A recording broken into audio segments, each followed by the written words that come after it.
Testing? Okay. It wasn't on? So what was the last thing you heard me say?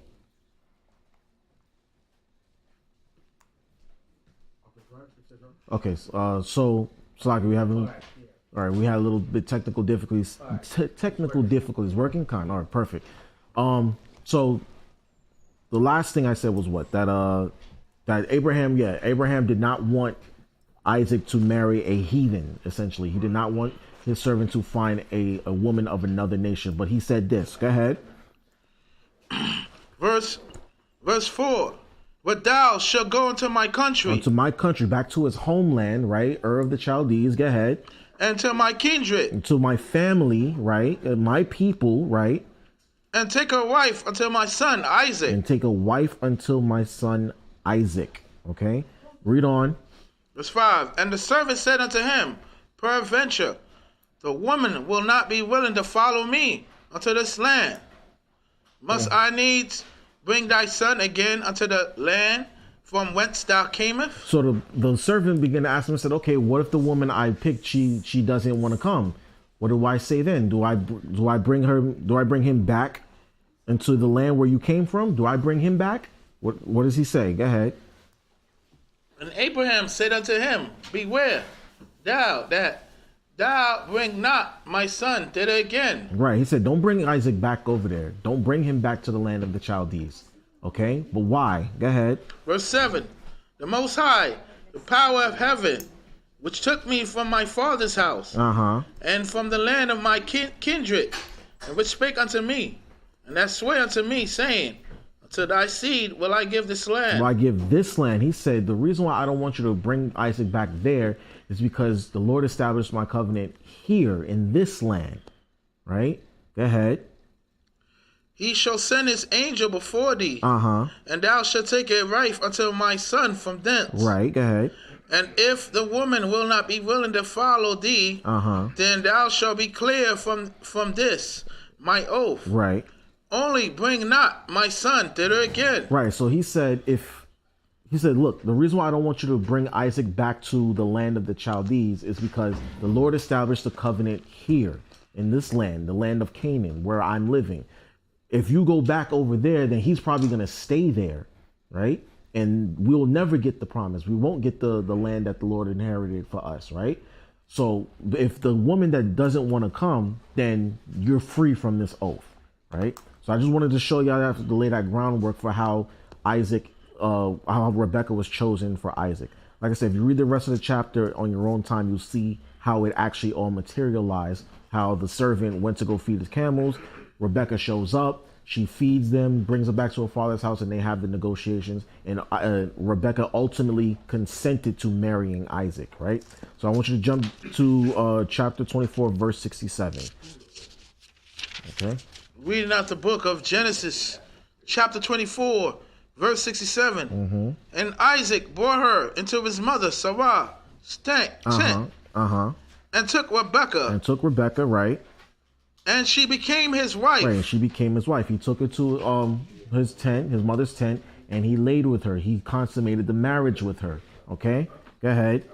And he loved her. He fell in love with her. Right, go ahead.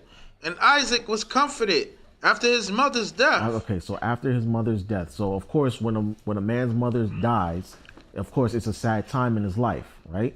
Unfortunately, Rebecca did not get to meet Sarah, right? Clearly, she did not get to meet Sarah. So the fact that he now has someone to comfort him in his mother's death, he has a wife now.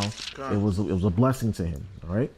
So now we're gonna jump ahead to chapter 25, verse 19. Okay. Chapter 25, verse 19. Reading out the book of Genesis, chapter 25, verse 19. And these are the generations of Isaac. Right. These are the generations of Isaac. So from this point forward, like we read about in Genesis chapter, I think it was 10 or Genesis chapter 5. From this point forward, the Bible deals with this specific family. Okay. We read about different families before, but now from this point forward, where it says these are the generations of Isaac, we're now dealing with Isaac and his descendants. Okay. Go ahead. And these are the generations of Isaac, Abraham's son. Abraham's son, go ahead. Abraham begot Isaac. Begat Isaac, right? Go ahead. And Isaac was 40 years old when he took Rebekah to wife. Right, so he was 40 when he took Rebekah to wife, The daughter of Bethuel, the Syrian, Padam Aram. Padam Aram, go ahead. The sister to Laban, the Syrian. Go ahead. Isaac entreated the Lord for his wife because she was barren. So now Rebekah had the same issue that Sarah had. They were both barren, right? So Isaac entreated for her, his wife, right? Go ahead. You got a question? Yes, Rebekah was probably around the same age. Okay, she was young also. She wasn't as old as Sarah when they got married, right? But it is also, yet she was still barren. For whatever reason, the Lord shut up her womb.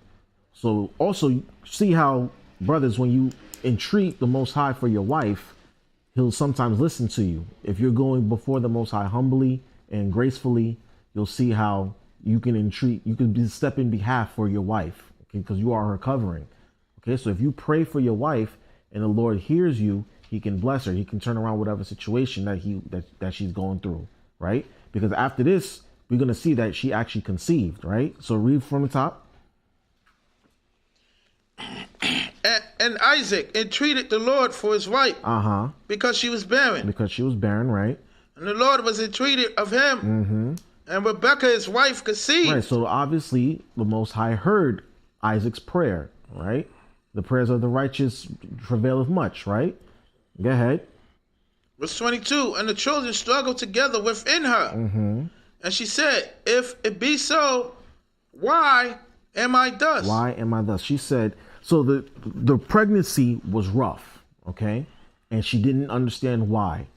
The pregnancy was, she was going through all these birth pains, probably a lot of, what's the word? Like morning sickness, whatever issue that a woman can have during pregnancy, she was probably going through it all. Okay, she probably couldn't sleep right. She probably couldn't eat right. Everything that she was eating was probably coming right back up. All these abdominal pains, everything was going wrong. And she was wondering, okay, if this was a blessing, why am I struggling like this, right? Why is this pregnancy rough for me? Go ahead. And she went to inquire of the Lord. Right, so she's going before the Most High and asking, okay, why is this happening to me? What's going on here? Right, go ahead. And the Lord said unto her, 2 nations are in thy womb. Go ahead. And 2 manner of people shall be separated from thy bowels. Right, go ahead. And the one people shall be stronger than the other people. And the elder shall serve the younger. Okay, so let's break that down a little bit, right? It said, 2 nations are in thy womb, right? And 2 manner of people shall be separated from thy bowels, right? So the 2 nations, so clearly there's 2 people in her womb, right? Which means she's having, right, she's having twins, right? She's having twin boys. Of course, she didn't know that at the time. Now, if you've ever seen a woman pregnant with twins, you know that her womb is actually a lot larger than normal. If she was having just one child, even if she was having multiple children, triplets, quadruplets, quintuplets, all of that, all the above, you notice that her womb is actually a little larger. So there's a lot of strain on her body, right?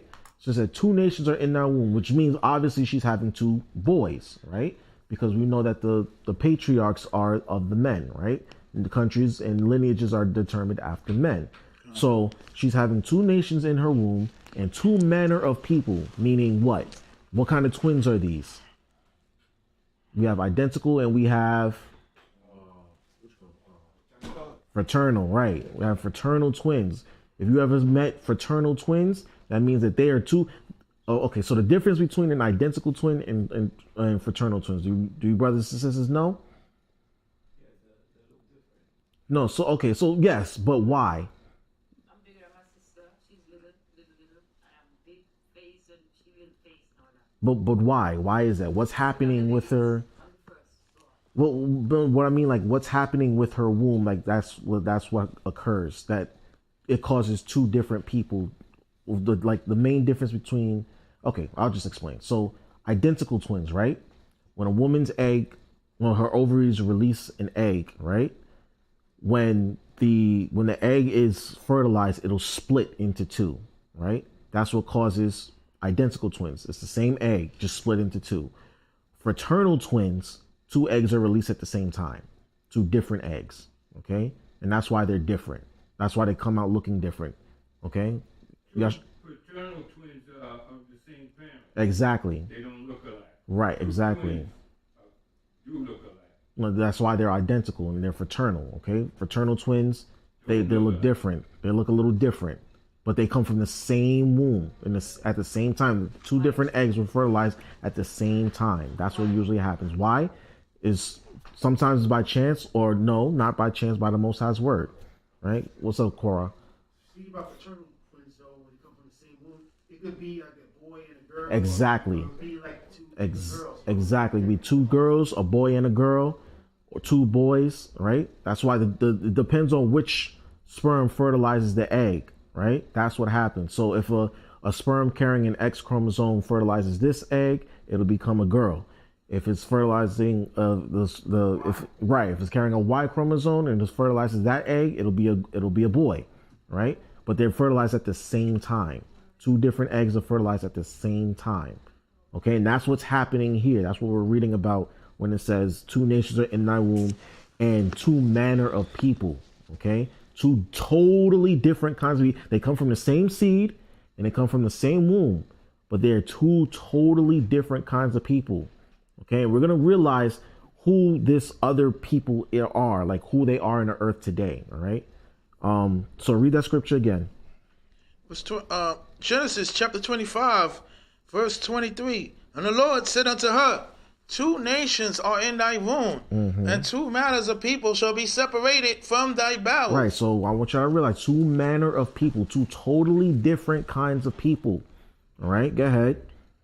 And the one people shall be stronger than the other people. Right. So it says the one people shall be stronger than the other people. What does that mean? Go ahead, Zach. One will rule over the other one? Yes. Also, what else? What does it mean, like in terms of their status towards each other? One will serve the other one? Same thing, but you're on the right track. Say the question again? So when it says the one people shall be stronger than the other people, right? How are these people going to interact with each other? Will they always be equal? Will there always be what? They won't always be equal, Right? because they're not going to see everything on the same, basically not going to be on the same page. Right. Come on. So basically, they're never going to be equal. There's always going to be someone who's in power, and then someone's always going to be at the bottom. Someone's always going to be on top. Someone's always going to be at the bottom. And you look at Jacob's relationship with Esau. We're never equal to each other. There's always one of us is always in power, or the other one's in captivity or slavery or in a bad condition. Right. No, I was just saying this is a future prophecy. Exactly. It shows Esau's rulership over us. And our rulership over him too. Yeah. We've always been at odds with each other. We've never seen eye to eye with them. Never. Ever. Right? There's no point in history where the so-called black man and the so-called white man were co-regent with each other.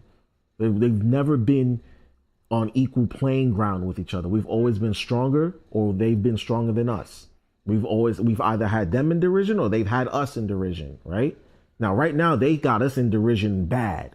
But there was a time where we had them in derision too, right? We've had our foot on their necks.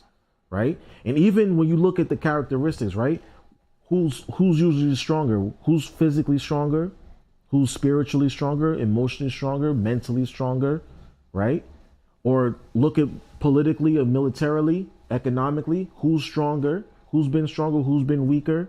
It has never been an equal playing field between us. So that's what it's showing you. The scripture is showing you that, right? So read that again. And the Lord said unto her, two nations are in thy womb, and two manners of people shall be separated from thy bowels. And the one people shall be stronger than the other people. Right. And the elder shall serve the younger. And the elder shall serve the younger. So the boy that comes out first is going to be subservient to the boy that comes out second. Salakia. Right? So that's a future prophecy, because obviously it's not happening right now.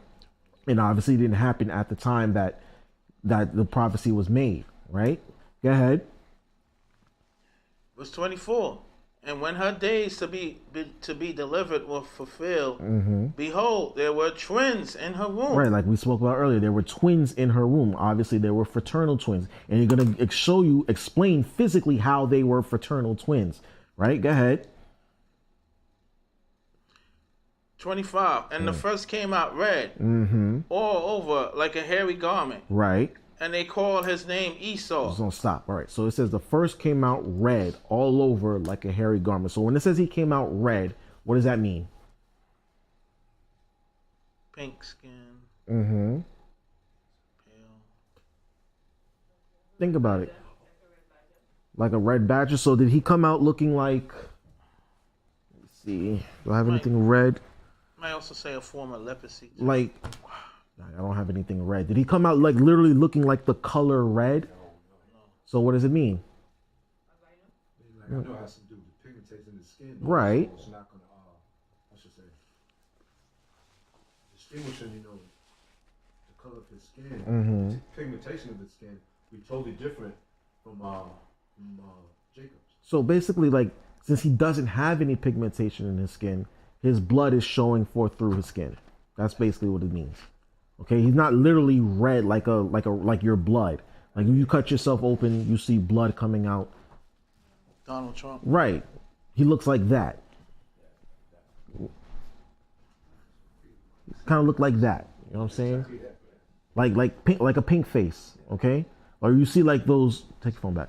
Or like you see like newborn rats, newborn hamsters, whatever. They come out looking like that. He came out looking like that, and he was hairy. He was really hairy. So they call his name Esau. Y'all know what Esau means? Anybody know what it was? Exactly. That's what Esau means. You can write that down. Wasted away, or he's a waste. Aishashwa, right? I think that's how you say it in Hebrew. Aishashah. He's wasted. This boy is a waste. They looked at him and said, oh, this baby's a waste. This baby's wasted. He has no pigmentation. He's hairy. Where did this boy come from? You know what I mean? Okay. So what happened, Ben? All right, go ahead. Read on. Read the verse again. 25. And the first came out red, all over like a hairy garment. Right, And they call his name Esau. Call his name Esau, right? Go ahead. Verse 26, and after that came his brother out, and his hand took hold of Esau's heel, and his name was called Jacob. His name was called Jacob, right? And Isaac was 80 years old when she bare them. Right, so they were married for 20 years before Jacob and Esau were born, right? Because remember it says Isaac was 40, right? When he took Rebekah to be his wife. And now that these two boys are born, they were married for 20 years before they even had children, right? So let's go back and peel this off a little more. It said, after that, his brother came out, right? Now, notice that it doesn't describe his brother's skin color or his physical condition or any of the above. So what does that show you? They described Esau's physical attributes, but they didn't describe Jacob's. What does that mean, Captain? Right. He came out looking normal. He came out brown skin, dark skin, whatever, right? They didn't look at him and say this baby's wasted, but this baby actually did something, okay? So it says that he took a hold on Esau's heel, right? What does that mean? What does that show you? Right? What? Continue. Like, give me some more. Like, what does it mean about power? They were fighting in the womb, right? But why did he grab his heel? What does it signify?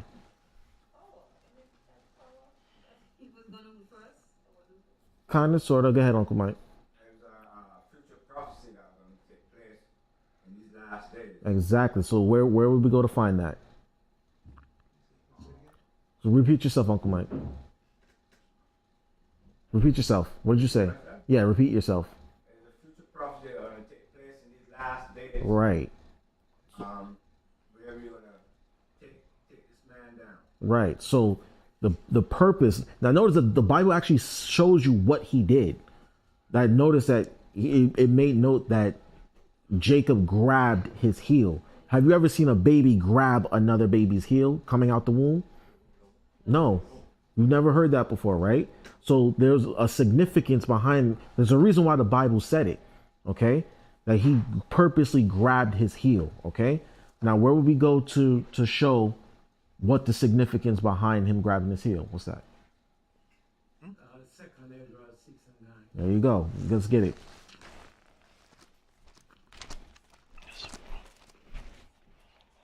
Second Ezra 6 and 9. And we're actually going to go over the red part too in a couple minutes, okay? After we read this. Start at verse 7.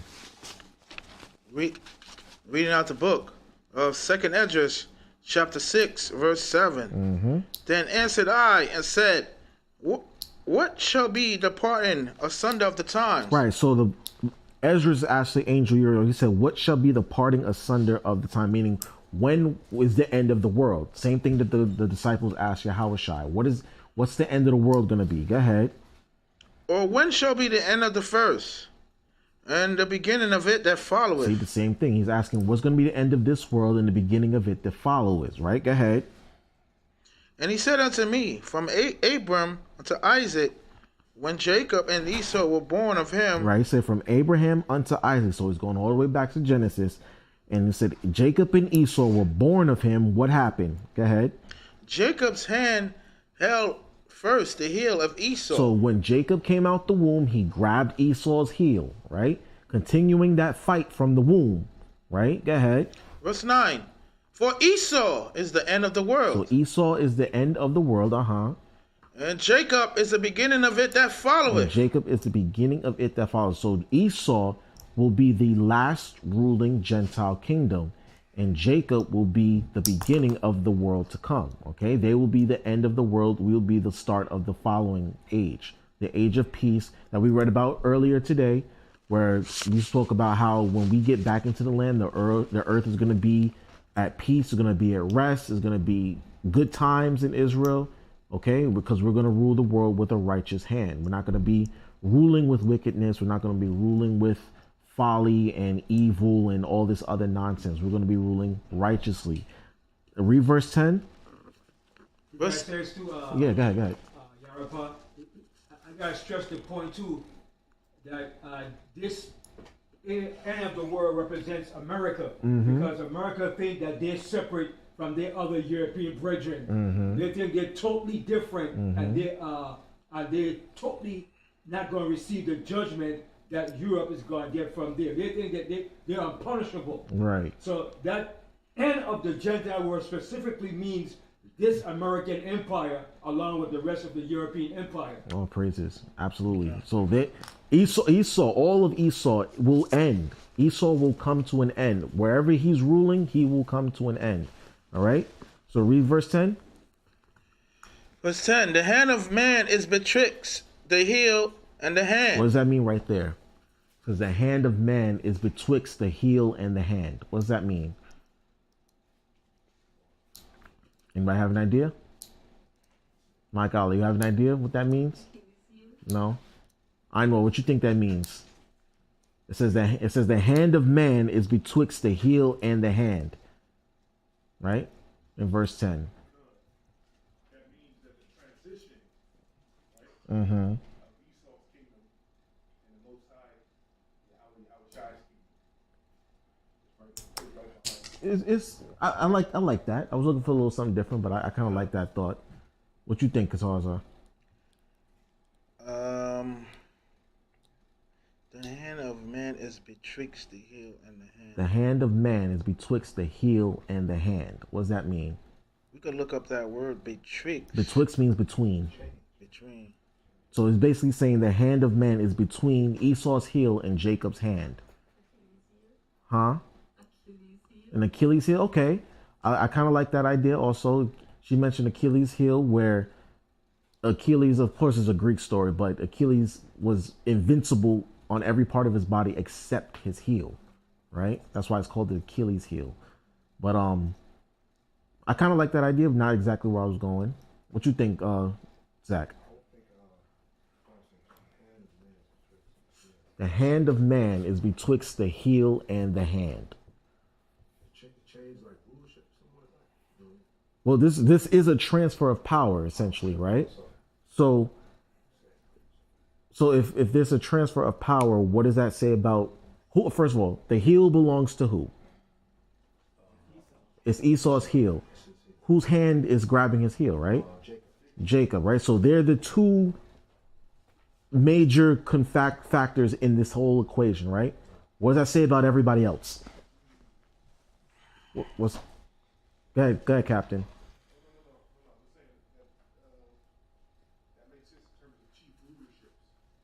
Kind of, sort of. What do you think, Zach? I was just thinking that you caught it like in between, like I'm saying, right? They in between everybody. Thank you. That's what I was trying to get to. It says the hand of man is betwixt the heel and the hand. The rest of the nations are just kind of caught in the middle. All right. Remember, Jacob and Esau are the two most important characters in the Bible, right? The two important people in history. Everybody else is just kind of caught in the middle. Okay, they're going to be caught in the middle of this transfer of power between them and us. Okay, because remember, they've had their time to rule. Esau has his time to rule. He's the last ruling Gentile nation, right? We're right after him. Everybody else is just going to have to follow what's going on. They're just playing a part in all this. Okay, in fact, we're going to read that real fast. Give me Luke 24. Okay. 21. Yeah, thank you. Luke 21.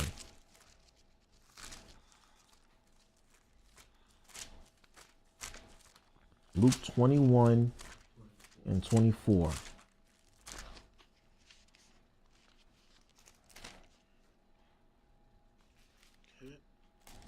Go on, you got it. Got it.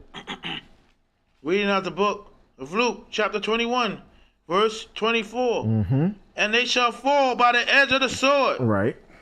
And shall be led away captive into all nations. Right. And that happened to us in 70 AD when the Roman Empire sacked Jerusalem. They destroyed the temple, took the golden candlestick out of the temple and ran off with it and led us away captive into all nations. Okay. They led us captive into all nations. So Israel is in every nation on the planet. All right. Go ahead. And Jerusalem shall be trodden down of the Gentiles. Right, it says Jerusalem shall be trodden down of the Gentiles. What does that mean, trodden down? Trampled. They're going to be all over the place. They're going to run apart. They're going to ransack Jerusalem. Trample. They're going to thank you, that's the word, trample. Yeah. They're going to stomp their ugly, nasty, dirty feet on Jerusalem. Right? Go ahead. Until the times of the Gentiles be fulfilled. Right. So, first of all, he's letting you know right now. That's how you know that this verse right here lets you know that those living in Jerusalem right now are not the true Israelites. Okay. Because he said himself, he said, Jerusalem will be trodden. First of all, the inhabitants of the land, those people who stake a claim to the land, are going to be led away captive. So they're going to be exiled out of their own land. And second, Jerusalem will be trampled and trodden down by the Gentiles, meaning the other nations. Okay? And how many nations got embassies and buildings in Jerusalem? They got that mosque over there, right? Where supposedly Muhammad got beamed up into heaven, quote unquote, right? They got a big giant mosque in Jerusalem. That's equivalent to having a heathen temple in our land, right? The actual temple is gone, but they got that mosque over there. Jerusalem is trodden down of the Gentiles, right? And we're living in the time of the Gentiles. And who's the last Gentile? The last Gentile kingdom. Who's the last ruling Gentile nation? Think about it. Who is it? Esau. Esau is the last ruling Gentile nation, right? No, since then, since the Roman Empire, no other nation has conquered the world like Esau has, right? So therefore, we're living in that time. Now, since he's the last one, we're right after it. Everyone else is just caught up in between.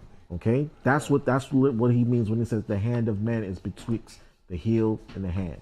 Okay, so go back to 2nd Ezra and read that last verse one more time, verse 10.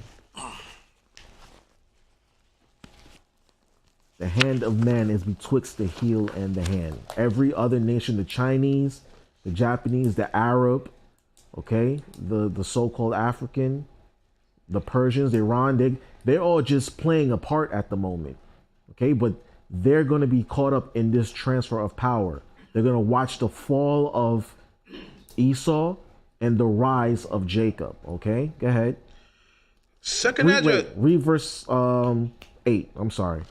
Second Esdras chapter 6 verse 8. And he said unto me, from Abram to Isaac, when Jacob and Esau were born of him, Jacob's hand held first the heel of Esau. So Esau grabbed. Remember, they were fighting in the womb. They were born, and the fight continued. Right? They were still fighting. Jacob grabs Esau's heel. Right? Go ahead. For Esau is the end of the world, and Jacob is the beginning of it that followeth. Right. So Jacob's beginning of it that follow. Esau's going to get pulled down by Jacob, by us, and we're going to be the ruling. We're going to supplant him, because I forgot to mention this. That's what Jacob means. Okay. Yaiquab, that's you. And that's what it means. Supplanter, or he who supplants. Okay. You can write that down. Jacob means supplanter. Someone who takes the place of another, or who overcomes another in status. Okay, that's what supplant means. Someone who overtakes someone else in status. All right. Read verse 10. The hand of man is betwixt the heel and the hand. Other question, Esdras, ask thou not. So don't ask no more questions after that. All right. So from there, get me the book of Daniel. The book of Daniel. I believe it's chapter. Not 3. No, not 3. Where is it where he says, the saints of the Most High shall take the kingdom? Oh. 7, yes. 7:18. Thank you. Yeah. Go there. Well, hold on. Start at verse... 7:18. Daniel 7:18. Yeah. Yeah, read that. Reading out the book of Daniel, chapter 7, verse 18. But the saints of the Most High shall take the kingdom. Notice it says we have to take the kingdom, right? Not that it's going to be given to us. Not that it's going to be gifted or is going to be negotiated for, right? It says we have to take it, right? We have to take the kingdom. We have to destroy what Esau has done and establish a new kingdom. All right. There's a reason why he grabbed he's grabbing his heel so he can pull him down. All right. If you're grabbing someone's heel, that means you're below them. Right. If you grab their heel to pull them down or climb up over them, that means you're taking it from them. You're supplanting them. Right. You're climbing over them. You're taking their place. All right. It didn't say Esau gave us the kingdom. It doesn't say that because Esau is not going to take it lying down. Right. He's not going to just hand it over. He's never handed anything over. Right. It's always been ripped from his cold hands, right? Or he's ripped it from somebody else, right? Read that again real fast. Hold on, Mike. Daniel chapter 7, verse 18. But the saints of the Most High shall take the kingdom. Right. And possess the kingdom forever, even forever and ever. And that's how you know he's talking about Jacob and Esau, because what did we just read in 2nd Esdras? He said Esau is the end of the world and Jacob is the beginning of it that followeth, right? You want to say something, Uncle Mike? You're like grabbing the heel is like taking the foundation Exactly. away from you. From his foot, right? What he stands on, exactly. He's standing on his feet, right? So if you take it from his heel, from where he stands, you can topple him, right? It's like doing a Russian leg sweep. You kick him from below, right? And then you climb over them. Go ahead, Katarza. No, Salaki, you don't got to go through it, but there's a section in Genesis. I know it's after Esau sold his birthright, and it may have been after the father Isaac was deceased, passed away, where Esau and Jacob greeted each other. And said, I know you're talking about. Yeah, that might be the only time where when there was a fight between. Right, that's probably the only time that they weren't at odds with each other. Yeah, and the only reason why there wasn't a fight, because Jacob knew that if I approach him head on, he might kill me. Right. So what did he do? He sent his wives, sent his children, sent his servants before he showed up. So that way Esau knew, okay, he's actually like not like, you know, it was strategic. If I approach him this way, he won't kill me. If he sees my wife, my children, and my servants, and then he sees me, they could probably like calm him down. Like they probably disarm him, so to speak. So, but yeah, right now, stay in Daniel, go to chapter 2, start at verse 44. Reading out the book of Daniel, chapter 2, verse 44. Right, so this is after Daniel explains the dream to Nebuchadnezzar, and he saw that the statue with the head of gold and this, that, and the third, and how the statue was eventually destroyed. Right, the image was destroyed by a meteorite. Right, this is what it meant in that day. Right, go ahead. And in the days of these kings shall the power of heaven set up a kingdom, which shall never be destroyed. It shall never be destroyed. It's the same thing. He said the saints of the Most High shall take the kingdom. And in order for that to happen, all these other kingdoms got to go. Esau's kingdom got to go. Okay, Esau's kingdom will be supplanted, all right, by another righteous, a more righteous kingdom. Okay, go ahead. And the kingdom shall not be left to other people. And the kingdom shall not be left to other people. The other nations are not going to have rulership in this kingdom. Okay, that's why he said the hand of man is betwixt the heel and the hand. They're just going to be caught in the middle. Okay, this power struggle and this transfer of power, they're just going to be caught in the middle, and someone else is going to take the kingdom. This other people is us, the Israelites, right? Go ahead. But it shall break in pieces and consume all these kingdoms. See, it's to break in pieces and consume all these other kingdoms will be destroyed. Esau's kingdom will be destroyed. Like Ben said earlier, not just America, but Great Britain, Italy, France, Ireland. Who else? Give me some other names. Germany, Russia. They will all be destroyed. India, Iran, Persia, Japan, China, all right, Saudi Arabia, okay, even those African kingdoms that we love so much, right? They will all be destroyed. Okay, their governments will be toppled, all right, by power greater than our own. And this is what we read about when we read Jacob and Esau being born. It seems like a minor thing, but it's really, there's a reason the Bible mentions it, that he grabs his heel, okay? Read on. But it shall break in pieces and consume all these kingdoms. All these kingdoms. Go ahead. And it shall stand forever. Go ahead. Verse 45.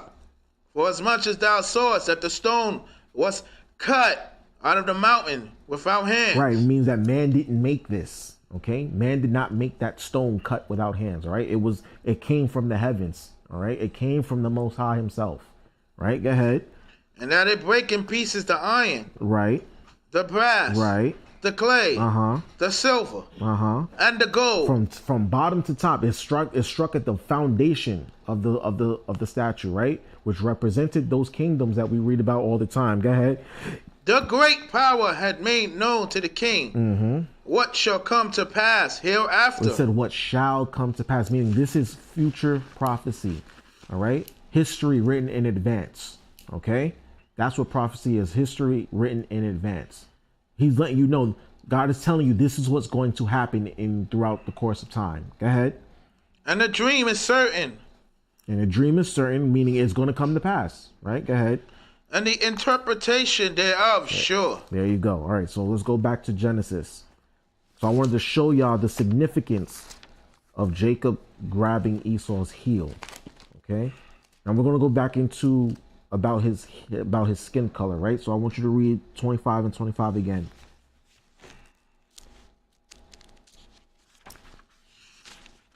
Reading out the book of Genesis, chapter 25, verse 25. And the first came out red all over like a hairy garment. Right. And they called his name Esau. Right, his name is called Esau. Now, why did his skin color come out red? Why? Anybody? I want you to see who's thinking. I want y'all to see who's thinking. Who else lost their skin color? Think way back. Way back. No, I said way back, not way forward. Yeah, back in the beginning. There you go. There you go. Cain also lost his skin color. In short, brothers and sisters, Esau is Cain. Okay? Esau is Cain brought back into the earth. All right? What did Cain do? What did he do? He's murdered his brother, right? Now, the curse that was upon upon Cain, right, was what? He put a mark. The Most High put a mark on him, right? That way anyone saw him, they would know not to touch him. And he was a fugitive and a vagabond in the earth. Did Cain ever pay for his crimes?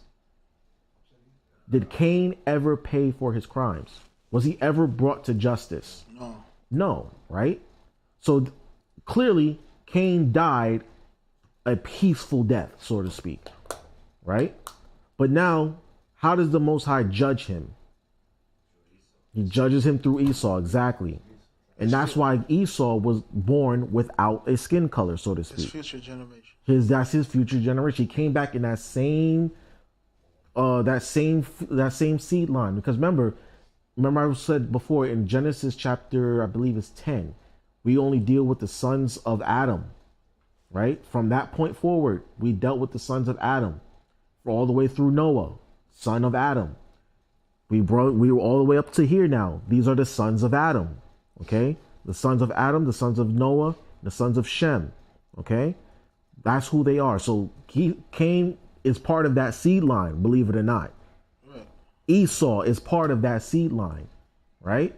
So y'all see, Esau is Cain regenerated or reincarnated, right? It's the same spirit. It's the same spirit. We're going to read about that because he has that same murderous spirit towards who? Towards Jacob, his brother, right? That was the first. Like I said, that sin is still there. It's still in that family line, right? So we're gonna read how they grew up. We're gonna see the mannerisms of Jacob and Esau, and we're gonna see how that hatred for him is still there. That hatred that Cain had for Abel, it's still present in Esau towards Jacob. All right. That was the first murder recorded. First murder recorded in history. Okay. A brother. A black man murdered his own brother, another black man, right? All right. So, jump down to 27. Reading out the book of Genesis, chapter 25, verse 27. Mm-hmm. And the boys grew, and Esau was a cunning hunter. Go ahead. A man of the field. And Jacob was a plain man, dwelling in tents. So look.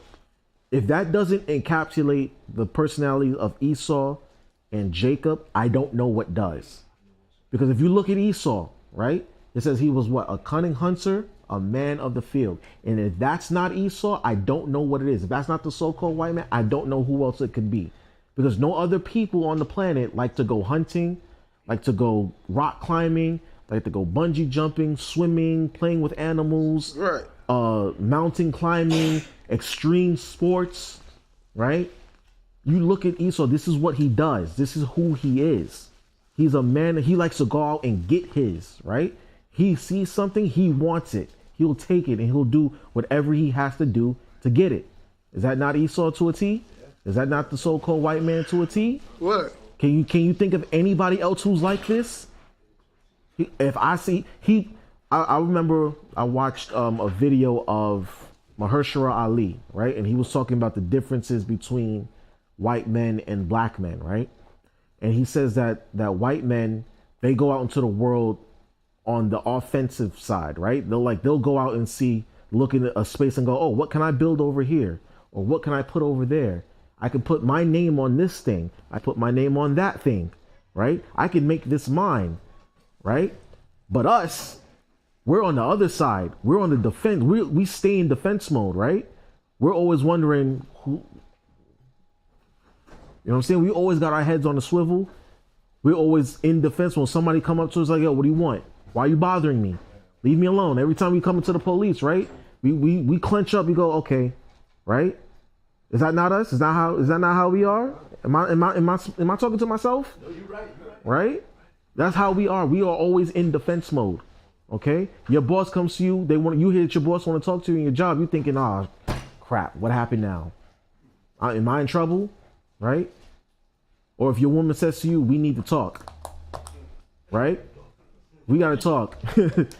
You think you in trouble now, right? That's how we are. That's how Jacob and Esau are. Go ahead. No, capitalism is always well associated with Esau. Too. Absolutely. Yeah. I'm gonna go out there and get it. Right. And if I can't get it, I'm gonna find some way to get it anyhow. Right. If I have to undercut somebody, right. If I have to manipulate somebody, if I gotta kill somebody, right? Or if I have to, and I'm taking it all for myself and I'm not gonna share. That's who Esau is. He's a cunning hunter, right? But Jacob, on the other hand, it said he's a plain man. He like to dwell in tents. Is that not us? I like to chill. I just want to kick back, relax, eat my food. I just want to drink. Listen, if you get a group, hold on, Ben. If you get a group of brothers, right, in the park, and put something on the grill, and bring out some food and some liquor, some music, and some women, we having a good time, right? Is that not how we are? Oh, that's all we need. We are simple people. Right. We are simple people. It does not take much to please us, right? Go on, Ben.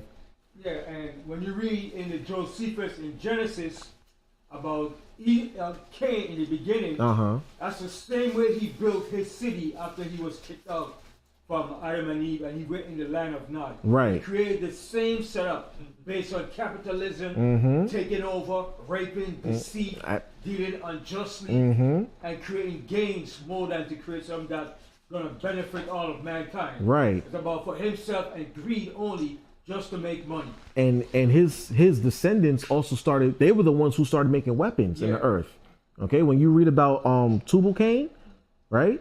They was the ones out here making weapons, out here making instruments of war, because they knew that that's how we were going to take it, how he was going to build his society. He said, listen, I got kicked out of paradise. I'll make my own paradise. Right. Instead of taking what the Most High gave me, right? I will make my own. And that's how Esau is. If I can't, if no one's going to give it to me, I'm going to do it myself.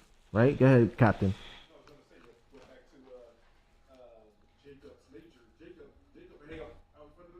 Right, all the time. Listen, if you get 3 or 4 black men, remember we used to stand around a burning garbage can and sing the blues. You know what I'm saying? And we have a good time doing it. We're simple minded. It does not take much to please us, right? I remember one time. I think my mother gifted me a pack of socks, and I was excited. Because I kept losing my socks. I don't know where all my socks were going. So she just said, here, I bought you some socks. I'm like, yo, I was happy for a week. You know what I mean? It don't take much to make Jake happy. It doesn't.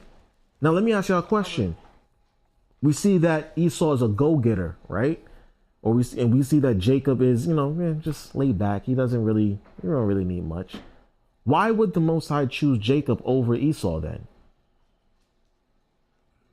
I kind of mentioned it already, but think about it. Why wouldn't the Most High choose someone who's going to go out there and conquer, go out there and get it, make things happen? I'm saying, like, remember now with Esau, he might have been a go-getter, but he did it unjustly. Right. Okay. Remember who Esau is. Remember who Esau is, right? Right. Who is Esau? But who is he? Again, there you go. He got that spirit of Cain in him. So even though he might be, industrial and adventurous, or I should say industrious, right? He's industrious and he's adventurous. He still got that wickedness in him. The wickedness that Jacob doesn't have, right? Jacob is pure. He's laid back. He don't want to bother nobody. Right. He practically want to be left alone. He liked to chill. He liked to stay close to his parents. He was probably the good son. You ever seen the what's that movie with Elijah Wood and Macaulay Culkin? The Good Son, right? Macaulay Culkin was the wicked son. Now, mind you, Elijah Wood wasn't. He was her nephew, right? If I'm not mistaken. But she killed her son over this pure son that she had, so to speak, right? Go ahead, Katarza. No. At what point and why did Jacob become so materialistic? Well, yeah, curses, because we lost sight of what's real, what's more valuable. Remember, the scripture says that the Most High's word is more valuable than fine gold and precious stones, right? So eventually, when we lost this, we just started to look for validation in things that don't mean anything. You know what I mean? That's why materialism and all the wrong things that we shouldn't hold value, because we lost this, right? We lost true sight of this, right? So read 27 again for me. Genesis chapter 25, verse 27. And the boys grew, and Esau was a cunning hunter, Right. a man of the field, and Jacob was a plain man, dwelling in tents. Right. He's a plain man dwelling in tents. He didn't like to bother nobody. He didn't like to go outside. He was a homebody, as they would say, right? He's a homebody, right? Go ahead. And Isaac loved Esau because he did eat of his venison. Right. So Isaac loved Esau because Esau kept him well fed, right? Go ahead. But Rebekah loved Jacob. Now stop right there. Time out, right? Why does Rebekah love Jacob more? Maybe it's not hard to please him or make him happy somewhat. Think scripturally. Oh, okay. Okay? Think about it. It says Isaac loves of Esau because he kept him well fed. It said he ate of his venison, right? So Esau was always out hunting, catching deer, killing deer, bringing it back and feeding his father. His father never went hungry. The whole family probably never went hungry, right? So, but Rebekah loved Jacob. Why? That also, okay. Now we're going into the nature of Jacob and Esau, right? Who they are as people. But there's a spiritual reason. And this is where women, I remember Rakar always said that women were more spiritual than men, right? And I agree. I agree wholeheartedly. Women see things that we just don't, right? But what did Rebekah see that helped, or that caused her love to bestow upon Jacob? I'm saying right, but she saw in him that he was gonna eventually be somebody. What did she see? What? Come on, you're almost there. You're right there. Okay, keep talking. No. Tell me what you think. That she saw in him that he would rise up, like rule.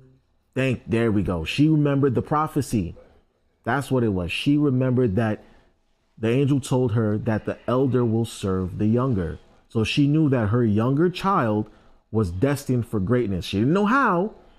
She don't remember. She doesn't know exactly how it might materialize, but she knows that according to prophecy, my younger son is actually going to be the ruler of the planet Earth. So of course her love is going to be bestowed upon him. Now, naturally, she's looking at Esau and goes, you're my firstborn son, of course, but something wrong with you. Right. You ain't right. So this boy is not normal. He likes to go out and she's looking at her two boys and sees the stark difference between them. Remember, she was told the prophecy, two manner of people are within your womb. Something wrong with this boy. This boy all right, but this one here and your firstborn son, something wrong with him. Something is wrong with him. Now this is just my own thinking, right? But I wonder if when he was born, did they remember the stories of old about Cain and Abel? And did she probably think, oh snap, this is Cain. Holy crap, I just gave birth to Cain all over again. And now I gotta raise him. And now his brother, and then remember, oh crap, Cain killed his brother. I gotta protect this one. This boy might kill him. Stay tuned. We're gonna read on. Well, about it, right? What you got? That's what I'm saying right quick. Sam just said, every time I'm speaking, waiting on the bus stop, there's a new restaurant downtown called Raising Cane. Oh, yeah, yeah. In the Bible, what you talking about right now, is C-A-I-N. And Rebecca and I said, Isaac be raised. They was raising. They were raising Cain. They gave birth to Cain all over again. And probably never crossed their mind, but they said, but knowing the prophecy and the history, they probably said, "Oh snap, we got a situation on our hands. Our boys are not normal boys." Right? Go ahead, read on. Up to verse 28. 29. We read 29. Yep. And Jacob sowed pottage, and Esau came from the field, and he was faint. Now, right here, right? It says Esau came from the field and was faint. Now, I'm not exactly sure how true this is, but what I've read is that at this point right here, the reason why he came back all faint was because he actually killed Nimrod. I read somewhere that Esau actually killed Nimrod and went to war with his people and almost died. Okay? So when he came back, he was all defeated. He was ready to collapse, ready to die. Right? Yeah, that's what I've read. I don't know how true that is. Remember, men lived hundreds of years back in those days. A long time.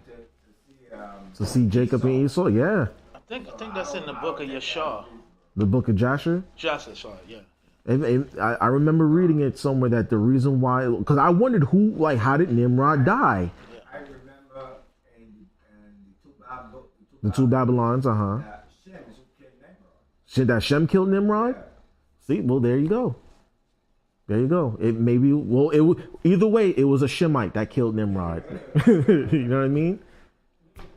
He died by Shem's hand. Okay?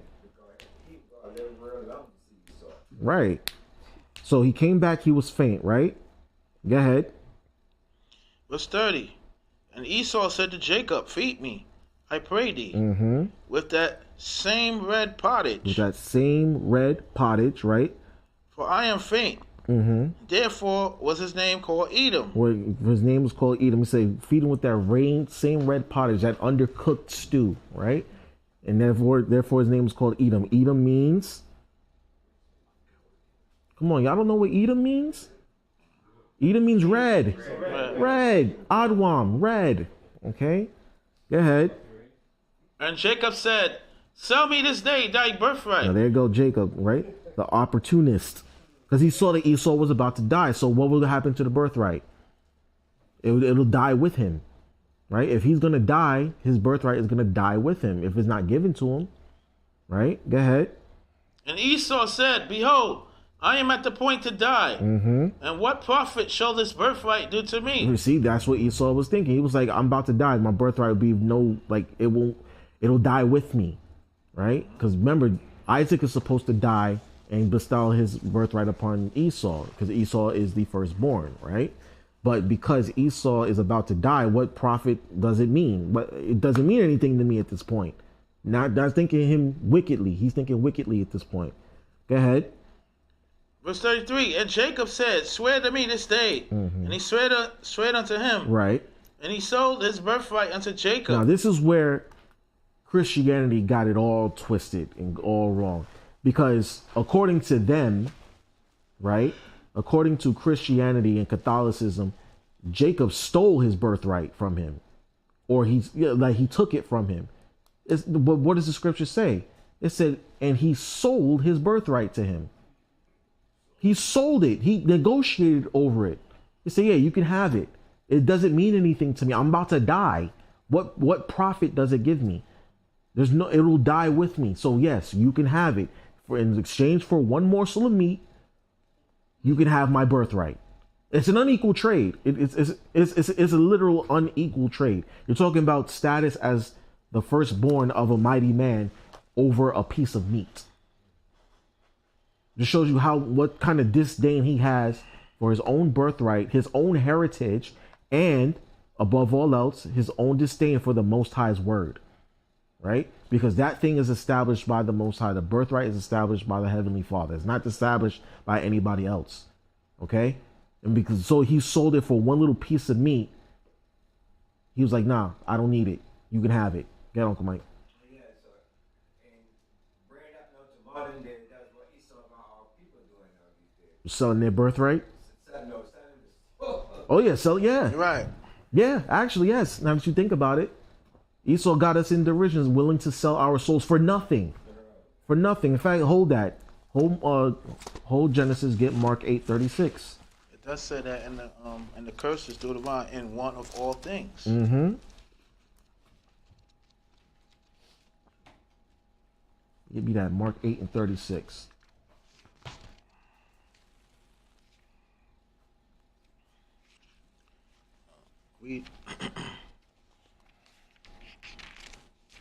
Reading out the book. Louder. Reading out the book of Mark, chapter 8, verse 36. Mm-hmm. For what shall it profit a man if he shall gain the whole world and lose his own soul? Right. What profit do you gain if you gain all these worldly material possessions, but you lose your soul? Your very essence, the very basic being of you. What can the world give you in exchange for that? Nothing, right? Nothing. There's nothing that you can give, that you can gain that's worth trading your soul. Okay? Nothing. Okay? So when Esau sold his birthright, he essentially sold his inheritance. He sold his soul for a piece of meat. Just so he wouldn't starve. You know plenty of people today, of our people, who would give anything just to not starve. Right? Go ahead, Mike Allen. I want mine now. Can't wait. Right. You know, it's funny, speaking of, artists, a lot of them sell the rights to their music away. Right? They sell the rights to their music to the record company, and the record company owns them. And the word is in perpetuity, meaning repeatedly. You make music, we own the rights to it, and we make how much ever money we want off of it, off of your back. And yeah, we'll give you, some chump change, we'll throw a bunch of women your way, we'll give you a couple $1 million. You can have all these nice cars and this and third, but we own the essence of your work. We own your soul. You put your heart and soul into your music, and guess what? We own it. Right? We own it, not you. Damn, what's going on up there? All right. Oh, okay. Time. All right, let's go back to Genesis.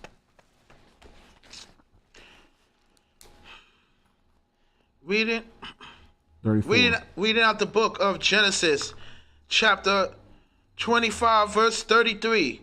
And Jacob said, swear to me this day. And he swore unto him. And he sold his birthright unto Jacob. Verse 34. Then Jacob gave Esau bread and pottage of lentils. Right. And he did eat and drink. And rose up and went his way. Right. Thus Esau despised his birthright. Esau despised his birthright. He had no respect for it. He rejected the Most High.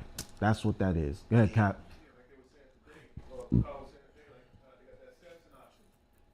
Oh yeah.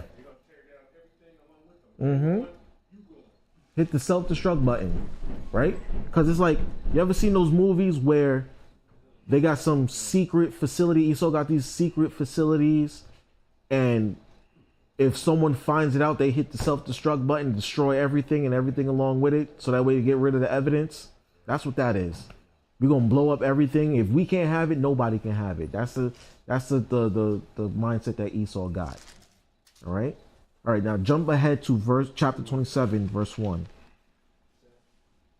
Chapter 27, Genesis.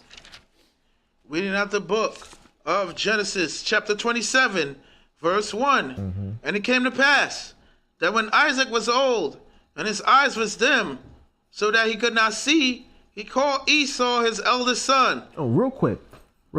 If you read in chapter 26, verse 34 and 35, Esau married an African woman, and his parents hated it.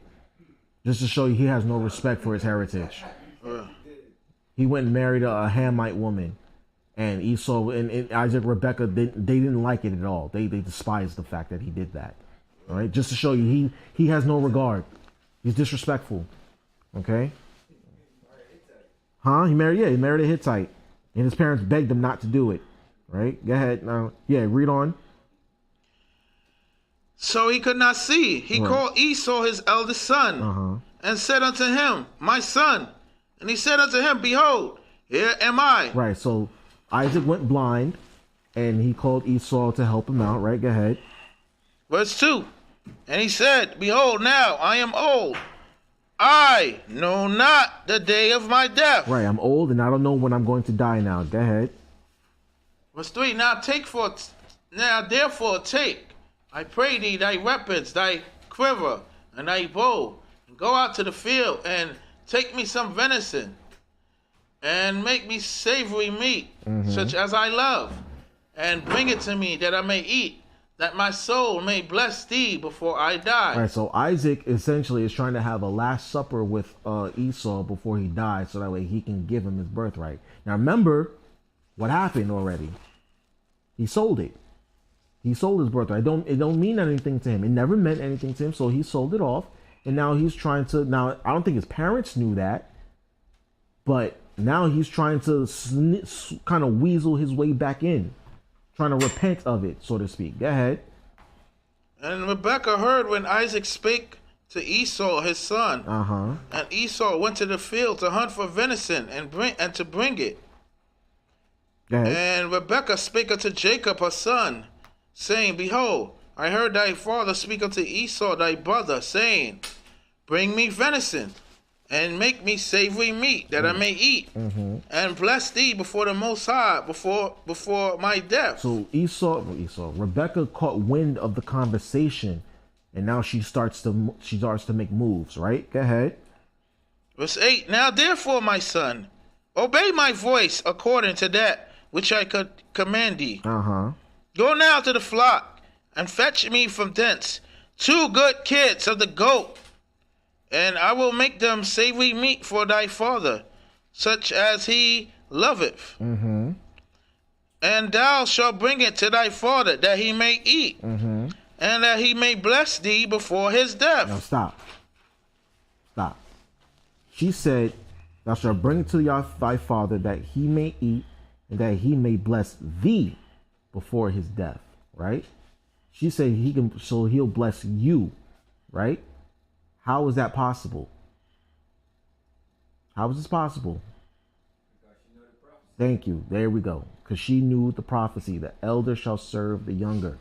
Right? Remember, that's what it's all about. The elder shall serve younger. Right? Go ahead. Verse 11. And Jacob said to Rebekah his mother, Behold, Esau my brother is a hairy man, and I am a smooth man. Right, so Esau is hairy and I'm like smooth skin. I got baby soft skin. He's gonna know the difference. Mom. I don't know how we're gonna work this out. But go ahead. My father peradventure will feel me, and I shall seem to him as a deceiver. Right. My father's gonna know that this is a trick. He'll know that I'm lying to him. Right? Go ahead. And I shall bring a curse upon me, and not a blessing. Right. So he knows that if you lie to your parents, you disregard your parents, then you bring a curse upon yourself. Right? Jacob knows this, but Esau, knowing that he sold his birthright, trying to get his birthright from his father, is a deceptive move. A lot of people don't even realize that. Esau already sold his birthright at this point, and he never got it back from him. He never got it back from Jacob. So him trying to get a blessing from Isaac, that inheritance, is a deceptive move in and of itself. Right? Think about that for a second. All right, go ahead. Verse 13. And his mother said unto him, Upon me be thy curse, my son. Only obey my voice, and go fetch me them. Right, so now Rebecca's like, no, the curse be upon me. If there is a curse, right, let it be upon me. Okay, she's trying to take the place of the curse because she knows the prophecy. Remember, she knew what was going to happen between her sons, right? Go ahead. And he went and fetched and brought to his mother, and his mother made savory meat such as his father loved. Now, how long was how long was Esau gone that she was able to make an entire meal in the time that he was gone? Go ahead. Verse 15, and Rebekah took goodly women of her eldest son Esau. Right, so she took Esau's best clothes, not his hunting gear, but, his goodly robes and whatnot. Go ahead. Which were with her in the house, and put them upon Jacob, her youngest son.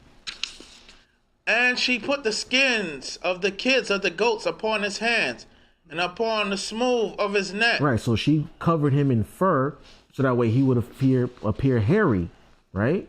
Go ahead.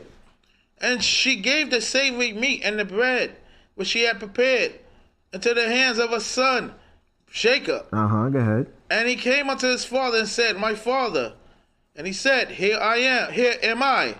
Who art thou, my son? Now, I don't know if y'all know fraternal twins, but they certainly don't sound the same. Okay, they don't have the same voice. Hell, I know identical twins who don't have the same voice. So how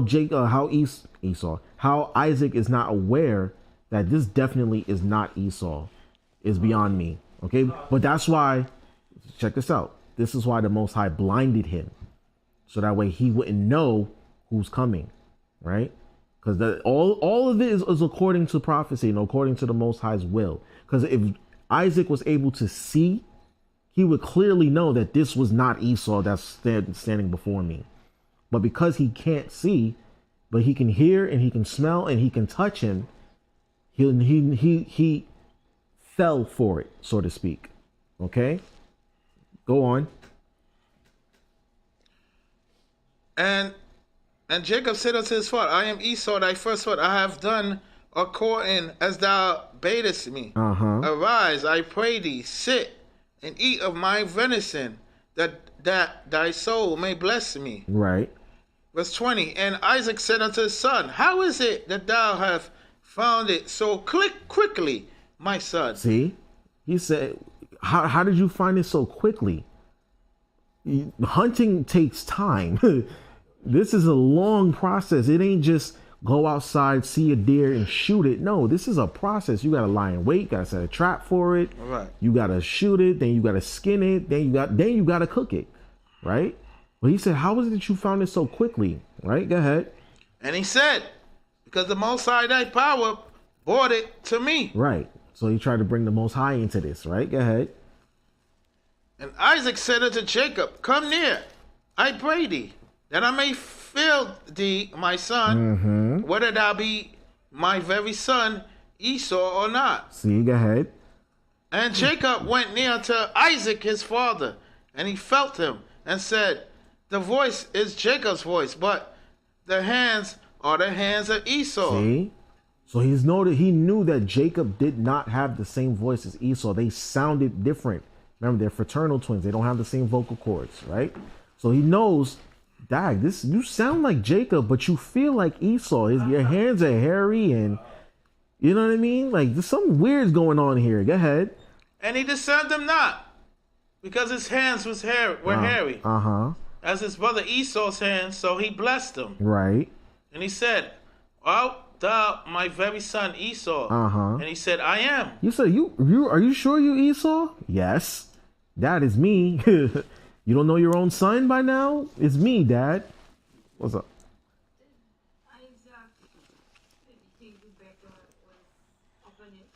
I don't think Isaac had no clue what was going on. Because he knows that Esau was out in the field hunting for venison, and that this is a long process. That's why he asked him, how'd you get back so quickly? He didn't think Rebecca had anything to do with this, right? He didn't think Rebecca was up to anything.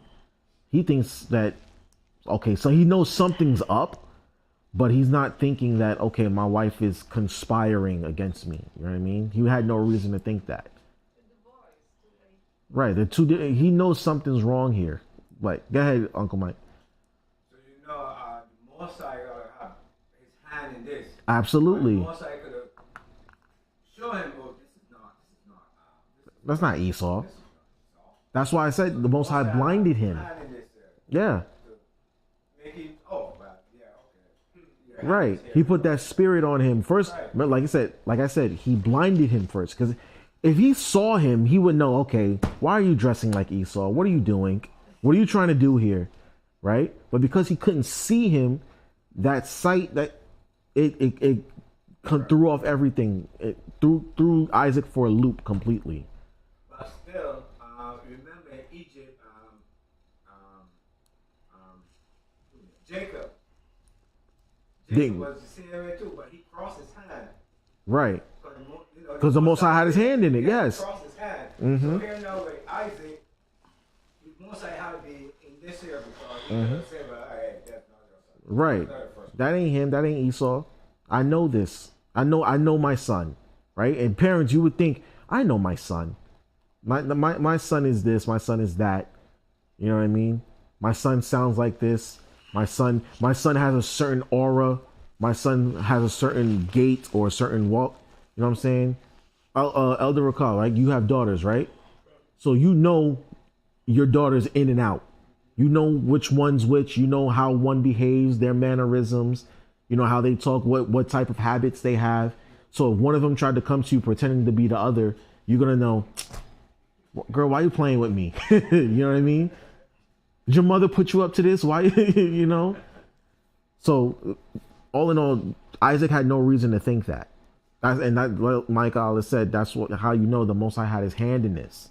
Because if Isaac wasn't blind, this wouldn't even be an issue. This wouldn't be an issue. All right, read on, brother.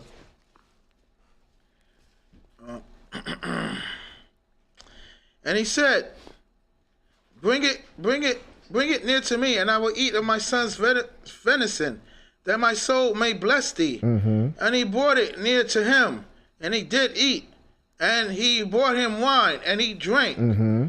Verse 26. And his father Isaac said unto him, come near now, and kiss me, my son. And he came near and kissed him, and he smelled the smell of his remnant, and blessed him. Right.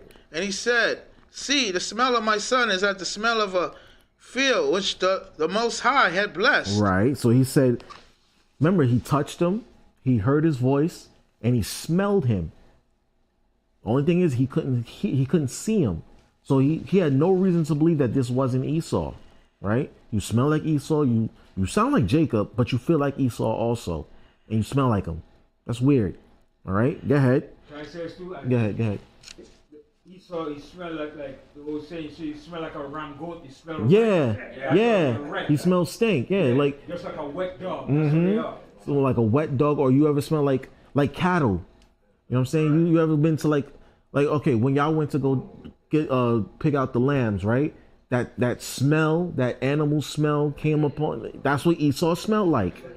He stink. He don't wash himself. He's always out in the field. He's always amongst the animals. He smelled like sweat and dirt and animal, right? And Jacob smelled like lotion and aloes and butters and all this. We know how to wash ourselves. We practice good hygiene. Right. Go ahead. Verse 28. Therefore God give thee of the dew of heaven and the fatness of the earth. So now he's starting to bless who he thinks is Esau. Right? Go ahead. And plenty of corn and wine. Corn and wine. We read about that earlier. Right? Go ahead. Verse 29. Let people serve thee, and nations bow down to thee. Go ahead. Be Lord over thy brethren. Over thy brethren, right? And let thy mother's sons bow down to thee. Right. Now he's thinking he's talking to Esau about Jacob. Let thy brother's children bow down to thee. Thy mother's sons bow down to thee. Right? Go ahead. And cursed be everyone that curseth thee. And blessed be he that blesseth thee. Now this is the same thing that the Most High said to Abraham. Blessing those that bless thee and curse those that curse thee. Right? Go ahead. And it came to pass, as soon as Isaac has made an end of blessing Jacob, and Jacob was yet scarce gone out from the presence of Isaac his father, that Esau his brother came in from his hunting. Now Esau's coming back. This is where the rift in their family comes in. All right, this is where it starts. All right, go ahead. Verse 31, and he also had made savory meat, Right. He also made food for his father. Go ahead. and brought it unto his father, and said unto his father, Let my father arise, and eat of his son's venison, that thy soul may bless me. Right. Go ahead. And Isaac his father said unto him, He thinking it's all sweet, right? He thinking that this is going to be a good meal. I'm about to get a nice blessing from Pops, and I'm going to be good, and all's going to be well and dandy. Wrong. Keep going. Go ahead. Who art thou? And he said, I am thy son, thy firstborn Esau. Go ahead. And Isaac trembled very exceedingly. Right. So Isaac was like, oh, crap. I done messed up. We done goofed. Right? Go ahead. And said, where is he that have taken venison and brought it me? And I have eaten of all before thou camest, and have blessed him, yea, and he shall be blessed. Right. So he said, okay, well, if you're Esau, then who did I bless earlier? Right? Now, check this out, right? Actually, no, read on. I'm sorry. And when Esau heard the words of his father, he cried with a great and exceeding bitter cry, and said unto his father, Bless me, even me also, O my father. So now Esau get the boo-hooing, right? He reneged, right? He reneged on the deal that he made with Jacob. Now he's starting to boo-hoo. He's starting to cry, right? He's trying to go back and repent of what he did, right? But go ahead. And he said, Thy brother came with subtlety, meaning secretly. Go ahead. and have taken away thy blessing. And he said, Is not he rightly named Jacob? So now he starts to slandering Jacob, right? He's starting to slander his brother now. That's how it starts. Remember, that's how these things start. It starts with the slander, right? And you look at how Esau slanders us daily. Remember we read earlier how Satan stands before the Most High slandering us day and night, right? Continuously, at all times, right? Go ahead.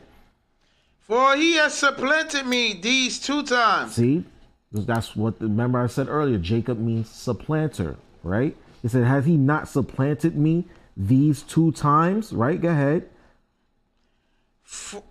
And he took away my birthright, and behold. Now see right there, Esau's a liar, right? As you can see right there, Esau is a damn liar because he didn't take it from him. What happened to it? He sold it to him. He traded it for meat. So now he's lying to the Most High and his father. He said, no, he said he took it from me. He took my birthright. No, stupid, you sold it. Okay, you sold it. You had no regard for it.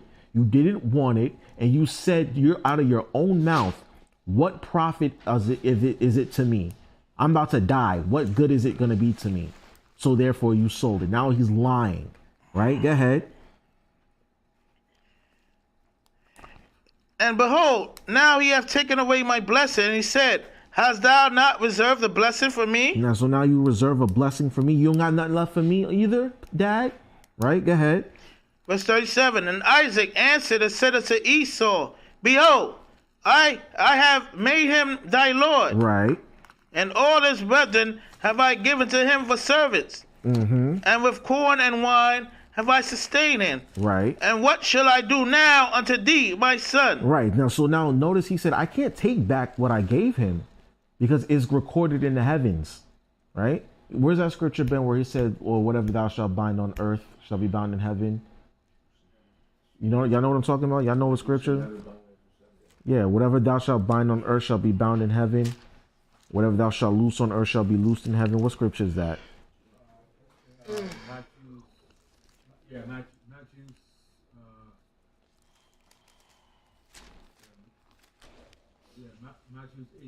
Matthew 18. 18 and 18. Yeah, read that real fast, Qatazar. Reading out the book of Matthew, chapter 18, verse 18. Verily, I say unto you, whatsoever ye shall bind on earth shall be bound in heaven. Right, so whatever you bind on earth shall be bound in heaven, meaning whatever you establish here on the earth, like this blessing that Isaac gave to Jacob, thinking it was Esau. It's recorded in the heavens. He can't take that back. He made a deal with the Most High. You can't take that back. You can't repent of that. Okay, read that again. Verily I say to you, whatsoever ye shall bind on earth shall be bound in heaven. Right, and the Most High recognizes it. Okay, he sees it. He recognizes it. You bound this earth. You bound this on earth in the presence of the Most High, kind of like a marriage covenant. You bound that on earth. It's bound in the heavens. It's written in the heavenly scrolls. Okay, that's what happened. This is what they did. Go on. And whatsoever ye shall loose on earth shall be loose in heaven. Same thing. Whatever y'all disannul on the earth is outside of the Most High's word, right? It shall be loosed in heaven also. They'll disannul it too. Okay, but he can't take this back. And Isaac's not a man that he should go back on his word. He said, "Look, I already gave him your blessing. What else can I do for you? There's nothing else I can do for you, right?" All right. So go back to go ahead. Go back to Genesis. We was up in verse 37. 37. Yeah, read 37. And Isaac answered and said unto Esau, Behold, I have made him thy lord, and all his brethren have I given to him for servant, and with corn and wine have I sustained him. And what shall I do now unto thee, my son? Right. He said, "What can I do for you? I there's nothing I can do for you, son. I gave him the blessing. It's recorded in the heavens. The Most High sealed it. There's nothing I can do." Right? Go ahead. Verse 38. And Esau said unto his father, Hast thou but one blessing, my father? Bless me, even me also, O my father. Right. And Esau lifted up his voice and wept. Right. So he's starting to cry and cry and cry and start to boo-hooing. He got the boo-hooing. All right. Go ahead. And Isaac his father answered and said unto him, Behold, thy dwelling shall be the fatness of the earth. Right. So now we're getting into Esau's blessing. And once we see this, you'll see this is the so-called white man. It can't be anybody else. All right. It fits him to a T. Go ahead. And of the dew of heaven from above. I'll say the dwelling shall be the fatness of the earth and the dew of heaven from above, meaning you're going to live in all the best places with the most resources, and they were going to overspread the earth also. Okay, they were going to expand their territories in the earth, right? Go ahead. And by thy sword shall I live, There and we shall go. Go ahead. right. Read 40 again. I'm sorry.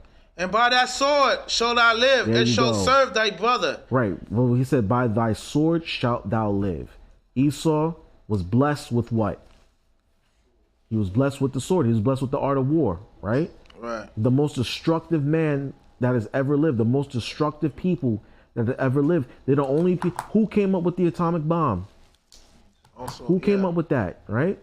Who came up with an idea that if you split an atom, you can destroy nations, right? Blow them, just literally blow them off the map.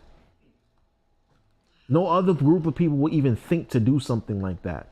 Right. And they also want to bring about space explorations. All of that. Going into the heavens. All of that. Yeah. They're the only people who think about doing these things. NASA, yeah.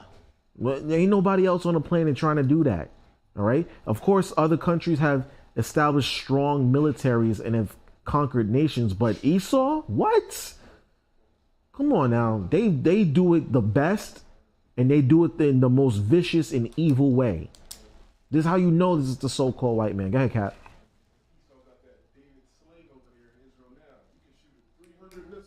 Right.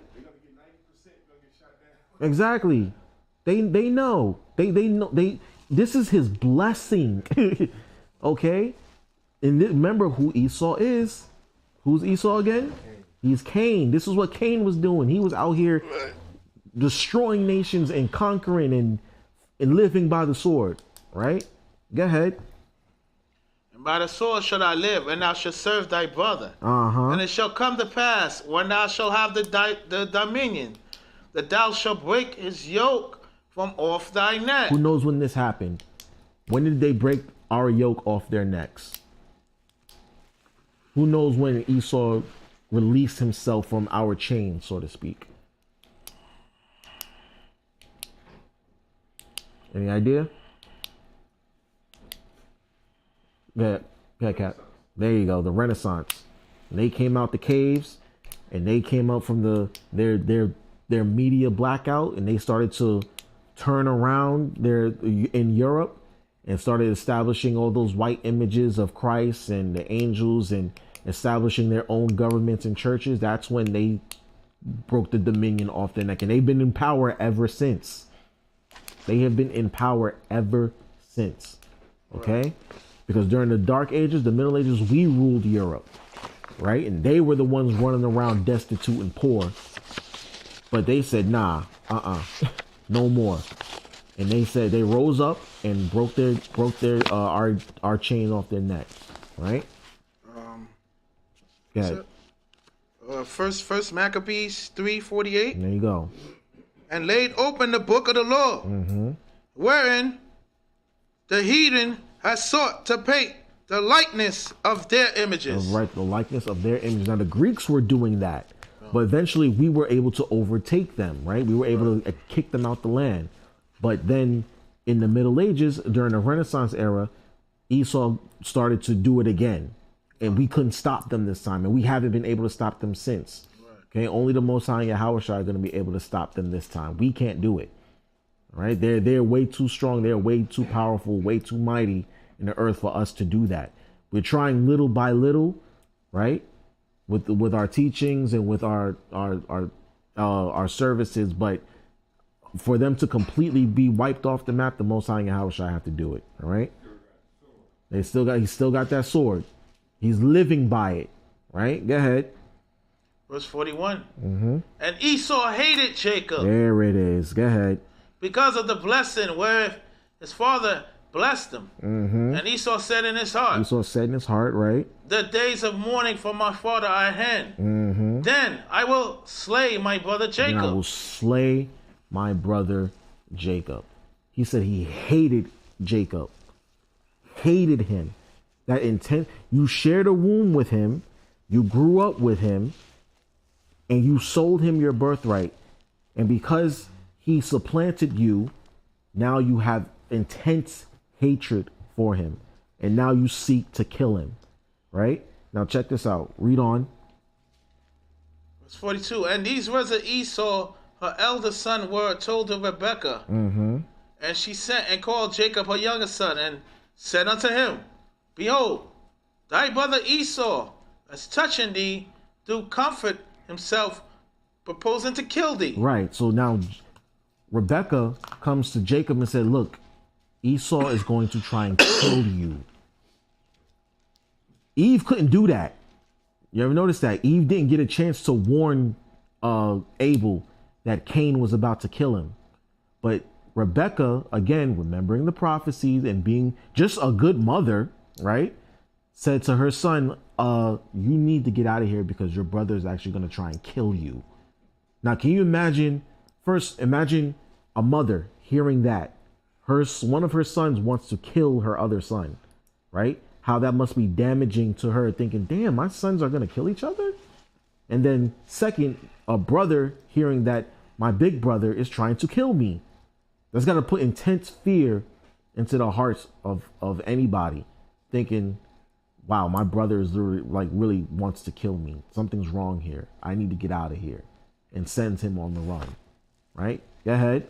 Now, therefore, my son, obey my voice and arise. Flee thou to Laban, my brother to Haran. It's 44. And tarry with him a few days until thy brother's fury turn away. Right, go ahead.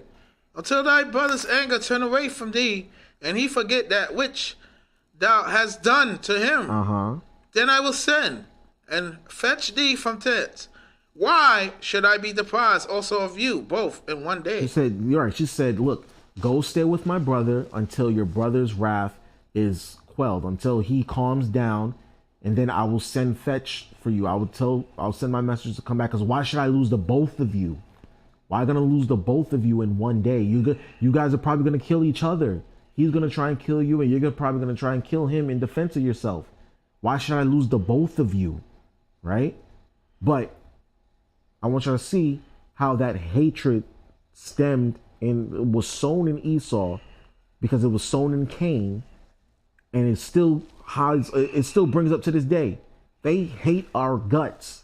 because of what was something that we didn't even do. We didn't have any control over this situation, right? Now, I'm going to show you that. Give me Romans. Yes, Romans 9. Guitars, I'll get that, please. All right. Start at verse 9. Romans 9 and 9. Romans chapter 9, verse 9. Well, this is the word. Louder. But this is the word of the promise. Right. At this time will I come, and Sarah shall have a son. Right. Go ahead. This is the prophecy that was made to Sarah. Go ahead. But when Rebekah also had conceived by one, even by her father Isaac. By our father Isaac. Right. Go ahead. But the children being not yet born. Right. The children weren't born yet. They were in her womb. Right. They were in her womb. So they didn't make any decisions yet. Go ahead. Neither having done any good or evil. Neither done good or evil. They had not made any choices in their lives. They didn't do anything. Okay? But go ahead. That the purpose of God according to election might stand, right. Not of works, but of him that calleth. Right. So what does that mean? This was all according to the Most High's will and plan. He wanted it this way. Why was Jacob born second instead of Esau? Because the Most High wanted it that way. Why did he have Esau sell him his birthright? Because he wanted it that way. Why was Isaac blinded and Jacob sent in posing as Esau? Because he wanted it that way. Right? Why is Cain reborn in the earth? Because Cain never paid for his crimes. Esau is going to have to pay for his crimes. Right? Cain is going to have to pay for his crimes through Esau. When Esau is cut out of the earth, that's Cain paying for his crimes, right? Go ahead. So verse 12 says, it was said unto her, the elder shall serve the younger. Right, the elder shall serve the younger. She knew this prophecy. The prophecy was written before they were even born. The elder shall serve the younger. It's nothing that they did. It was just that's how the Most High wanted it. All right? Go ahead. As it is written, Jacob have I loved, but Esau have I hated. Esau have I hated. God hates him. Okay? Why? Because Esau hates him. Esau hates the Most High. He hates him with every fiber of his being. His entire existence, his personality, his mannerisms, his devising of idols. He hates the Most High. He does everything against the Most High. He hates him. All right? Give me Hebrews. Where it says no one's more fornicator than Esau. Oh. I believe it's not 13. Where's that at, Ben? Hebrews 12. Sold his birthright for a morsel of meat. Yes, 12 and 16. 12 and 16. Mm-hmm. Read out the book of Hebrews, chapter 12, verse 16. Yep. Lest there be any fornicator or profane person as Esau, who for one most of meat sold his birthright. There's no more profane fornicator than Esau. He is the chief of fornication. He is the chief of profanity. Okay? No one gets worse than him. He is the most vile human being on the planet. Right? Well, one morsel of meat sold his birthright. He sold his soul for one piece of meat. Okay? He sold his inheritance and disrespected the word of the Most High for a piece of meat. Right? Go ahead.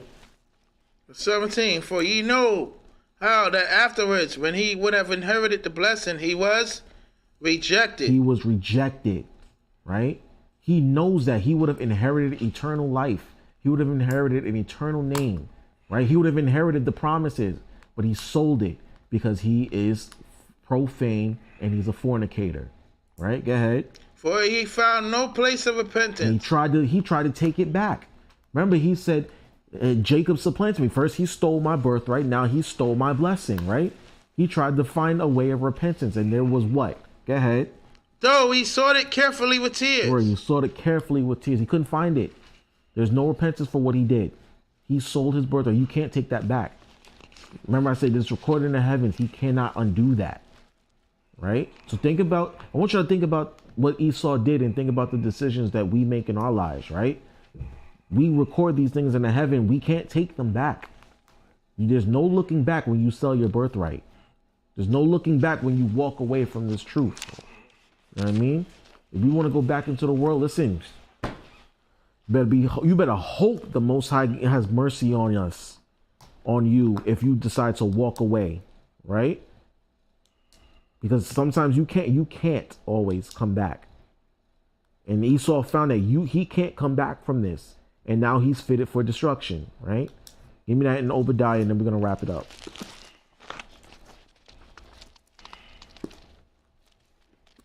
Esau is on his way out. There's no repentance for him. The Lord has no use for him after a certain time.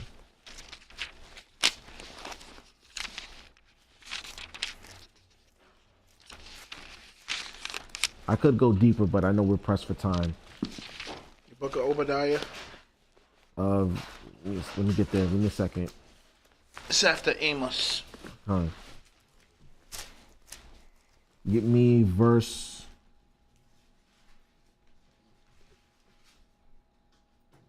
I don't want to read the whole thing. I just want to read the end. Okay, start at verse 17. Reading out the book of Obadiah. No, start at verse 10. I'm sorry, verse 10.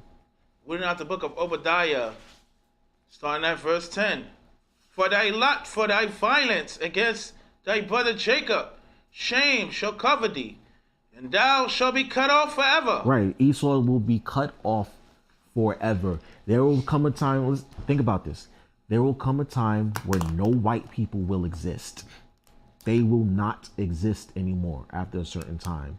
And we should be happy because the world will be better off. Right? The world will be better off without them.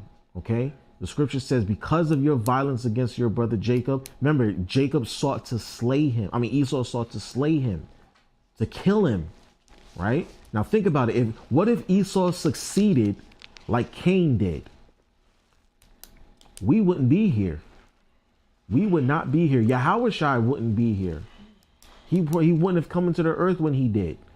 If Esau actually succeeded in killing Jacob. Right?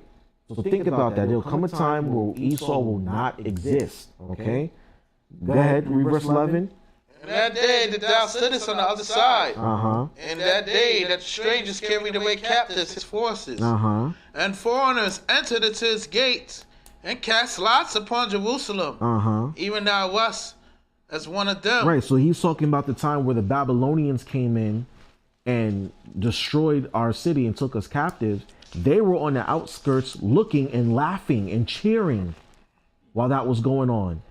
And the Lord said, oh, you find that funny, huh? Even though you were one of them, right? You partook in casting lots upon Jerusalem. You try to take part of the land, right? Okay, I got something for you. You're not going to exist anymore, right? Read on. But thou shouldst not have looked on the day of thy brother in the day that he became a stranger. See, go ahead. You shouldn't have been laughing. You should not have been rejoicing. Go ahead. Neither should thou have rejoiced over the children of Judah in the day of their destruction. Neither should thou have spoken proudly in the day of distress. They were celebrating. In fact, they were cheering it on. Race it. When you read Psalms 137, right? They were cheering on the Babylonians and destroying our city. Right? Jump down to verse 18.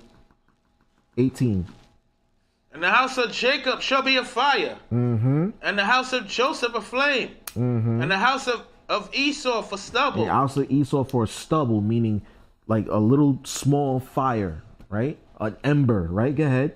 And they shall kindle them, and devour them, right? And there shall not be any remaining of the house of Esau. For the Most High has spoken it. And the Most High has spoken. That's going to be Esau's end. There's not going to be a single Edomite left in the kingdom. Eventually, they will die off. And that's the punishment that they have for coming up against us, for seeking to slay us. Go ahead, Captain. Go ahead. Isaiah chapter 14, verse 1. For the Lord will have mercy on Jacob. And will yet choose Israel. And set them in their own land. Right. And the strangers shall be joined And they shall cleave to the house of Jacob. Now remember, now it's funny that you say that, right? Remember what scripture did we read earlier about the role of the other nations? Remember, we read 2 Ezra 6 and 10, right? Right. It said the hand of man was between the hand and the heel. Right. That's what's going to be happening. They're going to be caught in the middle, and they're going to cleave unto us because they're going to see the transfer of power, right? They're going to see Esau going down and us rising in rulership, and they're going to try and join up. They're going to be cleaving unto us. Okay? That's what that means. That's the hand of man between the heel and the hand. All right? Is that it, Captain? Go ahead. Verse 15. Yet thou shalt be brought down to hell, to the side of the pit. Right. They that, verse 16, they that see thee shall narrowly look upon thee, Right. and consider thee, saying, is this the man that made the earth to tremble? See, there you go. Is this the man that dropped the atomic bomb? Right? Is this the man that was developing all those nuclear weapons, shaking the earth? Right? Is this the man that was causing all these other nations to fall before him? Right? Go ahead. That did shake kingdoms? That shook kingdoms, right? That shook the foundations of kingdoms and caused power vacuums and caused civil war. Or we spoke about earlier, the geopolitics, causing all these other countries to rise up against each other, right? Go ahead. Verse 17, that made the world as a wilderness? See, made the world, literally wiped nations off the planet. Literally. These things aren't, these are not like, this is not hyperbole. These things actually happened, made other countries. You ever seen those pictures of Nagasaki and Hiroshima after they dropped the atomic bomb? They look like desert wasteland. Killed 70,000 people. Made cities look like deserts, right? And then through deforestation, right? They chopped down all the trees and made these foreign lands that were once abundant with life, made them look like death. This is who he is. This is what he does, right? Go ahead, Cap. And destroyed the cities thereof? See? Destroyed cities. During World War I and World War II, they were bombing each other to smithereens. Okay? Killing men, women, children, leveling government buildings, tearing down houses, looking like desert wastelands. Go ahead, Cap. That opened not the house of his prisoners? See, and kept all his people captive, right? Wouldn't release the prisoners. Wouldn't let people go, right? Even to here in America, we are the most incarcerated nation on the planet, right? Go ahead. Verse 21, prepare slaughter for his children. And that's what's going to happen to him. All right? We have to prepare slaughter for these Edomite children, right? Go ahead. For the iniquity of their fathers. Because they have to pay for it. Their fathers are not here to pay for what they've done. So guess what? Their children have to suffer, just like we did. Our fathers sinned. Our ancestors were the ones who sinned, but yet we're born here bearing the punishment of their decisions. So the same thing is going to happen to Esau, especially in relation to us, for what they've done to us. Okay? Like I said in Obadiah, it said, for thy violence against thy brother Jacob. You sought to kill him. You destroyed your family because of your hatred. Right? You sought to kill your brother for something you did. Esau sold us his birthright, and now he wanted it back, and now because he wants it back and can't get it back, he said, if I just kill him, I'll get it back. Right? Was that it, Captain? Go ahead. That they do not rise, Uh-huh. nor possess the land, Right. nor fill the face of the world with cities. There you go. There you go. And that's what's coming for Esau. All right? Let's go back to Obadiah. We're going to close it out.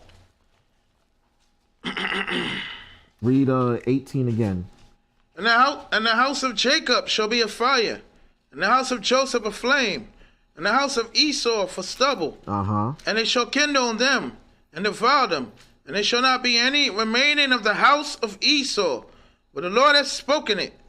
Jump down to verse 21. And Savior shall come up on Mount Zion to judge the Mount of Esau. And that's you, brothers and sisters, right? That's those brothers and sisters that are keeping the word of the Most High in truth and sincerity in the faith of Yahushua. We will come up on Mount Zion and judge Esau for what he's done, okay? And that's going to be the get back for what he tried to do to us. He tried to do to our father Jacob after he sold his birthright to him, right? He wanted to destroy his family over something he did, right? And with that, brothers and sisters, I say shalom. All right. I just want to say, pertaining to the whole class, we know that because the Most High designed this for one reason, or because of this.